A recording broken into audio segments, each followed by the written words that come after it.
건지 사람인지 의심할 정도라니까 눈을 뗄 수가 없네. Kopi di sini enak ya.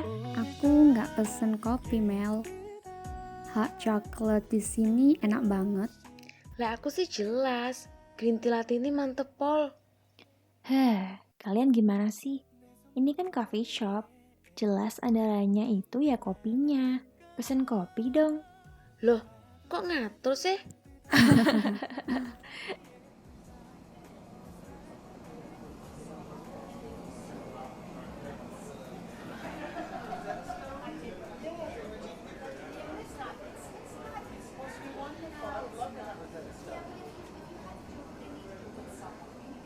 Kalian tahu nggak? Pemenang hadiah Nobel baru diumumin beberapa hari lalu. Vi, kamu ini kesambet apa sih? Hah? Maksudnya, Mas? Ya kan biasanya kamu browsing berita artis Korea. Ini kok jadi Nobel sih? Kesambet penuh lab hari ini. Bisa aja kamu, Mas. Ya bagus kan, Mas? Biar obrolan kita bervariasi. Pemenangnya siapa aja emang, Vi? Jadi ada beberapa kategori gitu. Bentar aku cek HP ya.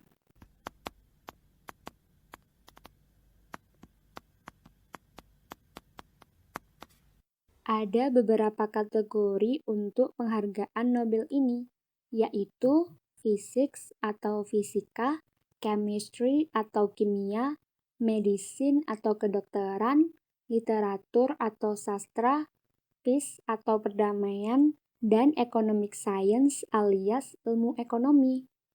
Tahun ini, Nobel Fisika dimenangkan oleh Roger Penrose, Reinhard Genzel, dan Andrea Ghez atas penemuan mereka tentang supermassive black hole yang ditemukan di pusat galaksi ruang angkasa. Kalau kimia diterima oleh Emmanuel Carpentier dan Jennifer Doudna atas penemuan CRISPR-Cas9, sebuah metode untuk editing genom. Sementara itu, bidang kedokteran dianugerahkan kepada Harvey J. Alter, Michael Houghton, dan Charles M. Rice atas kontribusi mereka dalam penemuan virus hepatitis C. Kalau sastra tahun ini ada yang beda. Pertama kalinya dalam sejarah Nobel Sastra dimenangkan oleh perempuan, yaitu Louise Gluck. Penyair asal Amerika Serikat ini punya salah satu kumpulan puisi terkenal berjudul Firstborn. Terus Nobel Perdamaian diberikan kepada The United Nations World Food Program atau WFP, aka Badan Pangan Dunia. Dan yang terakhir, Nobel Ilmu Ekonomi. Tahun ini, hadiah Nobel yang satu ini dianugerahkan pada Paul R. Milgrom dan Robert P. Wilson untuk perbaikan terhadap teori pelelangan dan penemuan format pelelangan baru. Wah, keren. Tapi kalian penasaran gak sih tentang sejarah Nobel? Kenapa, Mel? Mau dongeng lagi ya? Mela ini emang seneng sama yang gini-gini, mempertanyakan asal-usul sama reason di balik sesuatu. Hehehe, jadi malu. Sampai hafal gitu kalian. Nggak apa-apa lah, namanya juga temen, kan harus saling kenal. Coba saiki citakno. Kalau ngomongin tentang sejarah hadiah Nobel, gak afdol rasanya kalau kita nggak bahas tentang donaturnya, Alfred Nobel. Alfred Nobel lahir di tahun 1833 di Stockholm, Swedia. Dia adalah anak ketiga dari 8 orang bersaudara, pasangan Immanuel dan Caroline Nobel. Alfred dan keluarganya pindah ke Saint Petersburg, Rusia pada 1937 karena urusan pekerjaan ayahnya. Sama seperti ayahnya yang seorang insinyur bahan peledak, Alfred memiliki ketertarikan yang sama di bidang bahan peledak itu tadi. Alfred adalah seorang ilmuwan, insinyur, dan penemu yang hebat. Gak berhenti di situ nih. Alfred juga seorang pebisnis yang handal. Ia mendapat kekayaan yang berlimpah dari 355 penemuannya. Salah satu temuannya yang paling terkenal adalah dynamite, aka dinamit. Apa? Dynamite? Oh, jadi penemunya itu Alfred Nobel ya? Hei, aku sik tas iling. Lah aku pernah baca artikel tentang bahan peledak iki. Mungkin nak Dewi sering dengar orang-orang bilang dinamit dan TNT adalah peledak yang sama. Tapi mereka berdua berbeda loh. Bahan utama pembuat dinamit adalah nitrogliserin.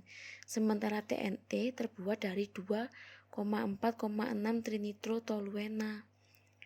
Pada saat pertama ditemukan, nitrogliserin iki membuat sensasi besar karena ledakannya jauh lebih besar dari gunpowder peledak yang terkenal pada masa itu. Masalahnya nih, nitrogliserin ini sangat tidak stabil. Ia menyebabkan ledakan yang mengerikan saat proses produksinya. Mungkin ini juga yang menginspirasi Alfred untuk menemukan cara menstabilkan nitrogliserin yang sangat potensial ini. Dinamit terbuat dari nitrogliserin, absorben, dan juga stabilizers. Absorbenlah yang membuat nitrogliserin jauh lebih stabil. Biasanya digunakan tutup peledak untuk meledakkan dinamit. Tutup peledakan menciptakan ledakan kecil yang memicu ledakan yang lebih besar pada dinamit itu sendiri.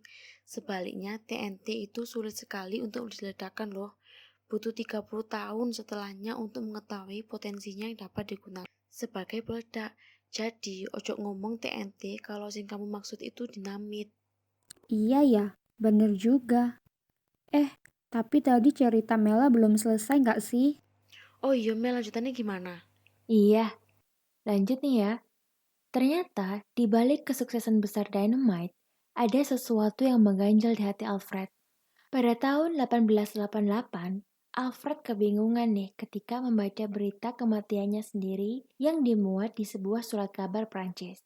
Berita itu berjudul The Merchant of Death is Dead. Saudagar kematian itu mati. Artikel itu membuat Alfred berpikir kembali tentang bagaimana ia akan dikenang. Iya sih, yo. Secara kita tahu kalau memang dinamit banyak digunakan dalam medan perang dan banyak merenggut jiwa. Iya mas, bisa dibilang penghargaan Nobel ini bermula pada 27 November 1895 ketika Alfred Nobel menandatangani wasiat. Ia memberikan sebagian besar kekayaannya untuk serangkaian penghargaan to those who, during the preceding year, shall have conferred the greatest benefit on mankind, alias kepada mereka yang selama tahun sebelumnya akan memberikan keuntungan terbesar bagi umat manusia. Begitu wasiatnya. Pelaksana surat wasiat tersebut, Ragnar Solman dan Rudolf Liljequist, membentuk Nobel Foundation untuk menjaga kekayaan dan mengatur pemberian hadiah. Penghargaan ini diberikan dalam bidang-bidang yang udah Vivi jelasin tadi. Awalnya cuma ada 5 bidang, baru kemudian pada 1968, bidang ilmu ekonomi juga diikut sertakan dalam penghargaan ini. Sampai sekarang, Nobel juga dianggap sebagai penghargaan paling bergengsi yang diberikan pada prestasi intelektual di dunia.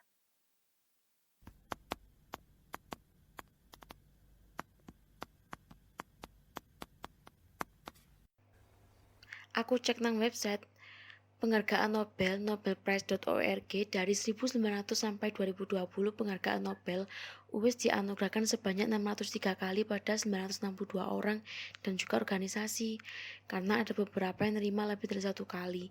Di total ada 930 individu dan 25 organisasi. Wah, banyak juga ya. Aku percaya banyak banget kisah menyentuh, membanggakan, dan perjuangan di balik para penerima Nobel ini. Bangga banget. Di tengah dunia sing kadang-kadang terasa penuh dengan kesemrawutan dan ambisi iki, aku yakin masih banyak orang baik dan berprestasi yang rela menghabiskan waktu dan juga tenaga nih buat membuat dunia ini sedikit lebih baik setiap harinya.